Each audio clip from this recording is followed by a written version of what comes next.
Imagine this, the bull run is finally here, your crypto is pumping, you feel euphoric, and you're ready to take profits from your crypto investments. So you go to power on your hardware wallet and realize it no longer works. Now you're left holding the bag, and all of your hard work and waiting was for nothing. That would have been you, but not anymore. Now that you're here, I'm going to walk you through everything you need to know about how often you need to update your hardware wallet so your crypto remains secure and so you're ready when your portfolio does pump. Here's what we'll cover: how often you should update your wallet's firmware, the real lifespan of a hardware wallet, warning signs that it's time to replace your wallet, and the best options for long-term storage. First, let's talk about how often you should actually update your hardware wallet. For most wallets, as long as you keep the firmware updated, you're going to be able to use it for many years. But if you ignore updates, you can run into problems later, especially if you try to access your wallet, but you have a backlog of updates to do, and you won't be able to use your wallet until those updates are done. That's exactly what we want to avoid. And keep in mind, firmware updates are not just for new features, they improve usability, they add new support for coins and networks, and they patch potential security vulnerabilities. So by not updating your hardware wallet, you're putting yourself at a disadvantage. Now, to figure out how often we should actually be updating our firmware, we need to look at how often wallets are releasing firmware updates. You can find this in your wallet's firmware changelog by just Googling it. I looked at several of the most popular wallets, including Ledger, Trezor, and OneKey, and over the past year, most of them release firmware updates roughly every 1 to 3 months. From that, it's reasonable to say you should check for firmware updates every 1 to 3 months. I find 3 months to be the sweet spot. It's frequent enough that you won't have an entire backlog of updates to do when you try to access your wallet, but not so frequent that it becomes a chore. And you can easily set a reminder for this just by adding it to your calendar for every 3 months. That way your wallet will always be ready to go, it will remain secure, and you'll get the most out of it. But firmware updates are only one aspect of your wallet's lifespan. The reality is hardware wallets are consumer electronics, and consumer electronics don't last forever. So eventually, your hardware wallet is going to fail. But before I explain how long you should realistically use a hardware wallet for before considering replacing it, I want to share a few things that I've done to keep my wallet working reliably for years. From the 35 plus hardware wallets that I own and have tested, the number one thing that I see fail most often is the battery. The easiest way to ensure that your battery lasts a long time and you get the most out of it is to charge it at least every 3 months. You don't need to wait until the battery is dead to charge it, and you don't need to charge it to 100%. Between 20% and 80% charge is the sweet spot for lithium-ion batteries, so storing it at around 80% and then recharging it once it reaches 20% would be ideal. Aside from the battery, some of my wallets look physically beat up because they are. My most beat up wallet is my first Tangem card. I've carried this around in my physical wallet and have even traveled across the world with it. And although it still works perfectly, it doesn't look as good as it did when I first got it. And this applies to all wallets. If you're carrying it around, dropping it, or banging it on things, don't expect it to last as long as if you just tucked it away and stored it in a secure location. Which leads us to one of the last things you should consider when trying to get the most out of your hardware wallet, and that is temperature and humidity. When you go to store your hardware wallet, anywhere between 32 to 95 degrees Fahrenheit is going to be optimal, probably somewhere in the middle. And as far as humidity goes, 40% to 80% is optimal. Anything over 80%, that's probably too wet and it could affect the electronics. That said, some hardware wallets don't even have batteries. Most Trezor models don't have batteries, some OneKey models don't have batteries, and even the Ledger Nano S Plus doesn't have a battery. Likewise, a wallet like Tangem, which doesn't have a battery or any exposed electronic components, are not going to be affected by temperature, humidity, or obviously a battery failing. But for wallets that do have a rechargeable lithium-ion battery, you can realistically expect them to last between 3 to 5 years.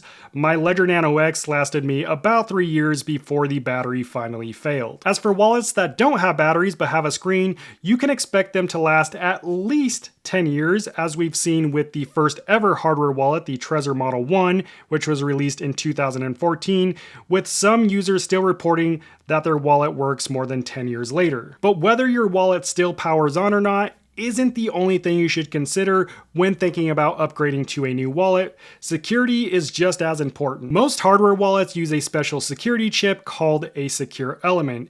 This is where your private keys are stored and where transactions are signed securely offline. To ensure these chips are secure against physical attacks and other threats, they're tested by third-party security labs and certified under something called the CCEAL standard. That certification means the chip met certain security requirements at the time it was tested. But hacks and other threats evolve, so even though these chips are designed to last for decades, their certification can eventually become outdated. That doesn't suddenly mean the chip isn't secure, it just means the threats and testing standards may have changed, and it hasn't been recertified under the new requirements yet. And from what I've seen in the hardware wallet industry, popular brands like Ledger and Tangem have been using the same secure element chip for years, and they are still very secure devices, and a lot of other hardware wallets on the market use similar chips as well. That said, there are a couple signs that it might be time to upgrade your hardware wallet. The first and most obvious sign is if it's not working the way it was designed to work. When the battery in my Ledger Nano X finally failed, that was when I upgraded to my first Tangem wallet.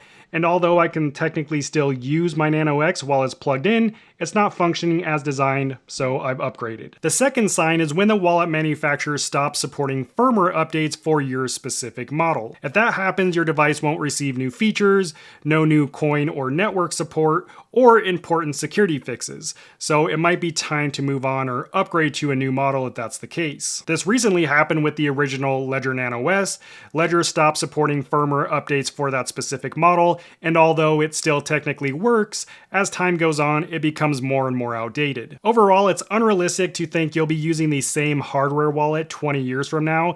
Imagine using a phone from 20 years ago. Sure, it might still turn on and might be able to call someone, but it's not going to be anywhere near as efficient, secure, or have all the features and options that the newer phones have. But the wallet itself isn't even the most important thing when it comes to ensuring you can access your crypto long term.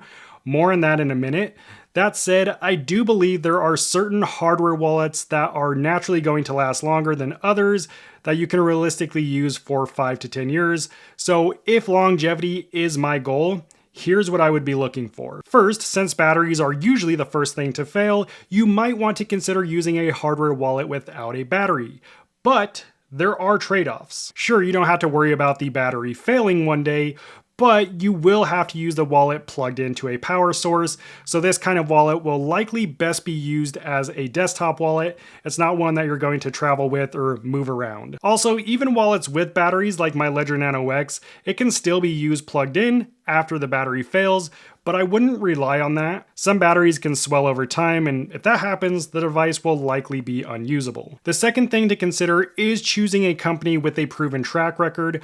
Unpopular hardware wallet companies are slow to release updates and fixes, and if a company shuts down, they stop supporting firmware updates and the entire device completely. So by choosing an established company, you're more likely to receive firmware updates and product updates for a longer period of time, allowing you to use your hardware wallet for longer. From my testing, some of the best long-term wallets would be the Trezor Safe 3 and Trezor Safe 5. These wallets don't have batteries, and Trezor has been making wallets since 2014, and they've already proven their devices can last over a decade. Another option is Tangem. Their hardware wallet cards don't have batteries or really any components, making them less likely to fail. All they have is an NFC antenna and a secure chip manufactured by Samsung. They're designed to last about 25 years and they're waterproof and temperature resistant, so they are a lot more durable compared to some of the other options on the market. I'll drop my hand-on reviews and links to all three of these wallets down in the description if you want to check them out. That said, it's safe to assume that every hardware wallet is going to fail or become outdated. At some point, you'll have no choice but to upgrade. But even when your hardware wallet does fail, that doesn't mean you lose your crypto, and keeping your hardware wallet long-term isn't as crucial as you might think. Your wallet is just a tool. It stores and protects the keys that are used to access and manage your crypto on the blockchain.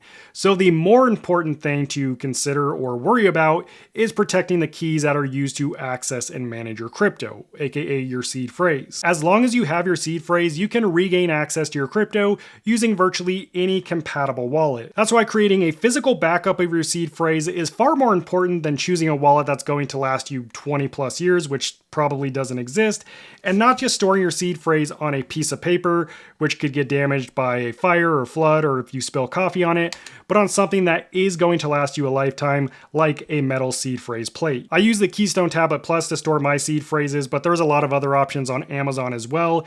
If you want to see how this one works and how durable it is, you can watch that in this next video. I'll see you over there. God bless.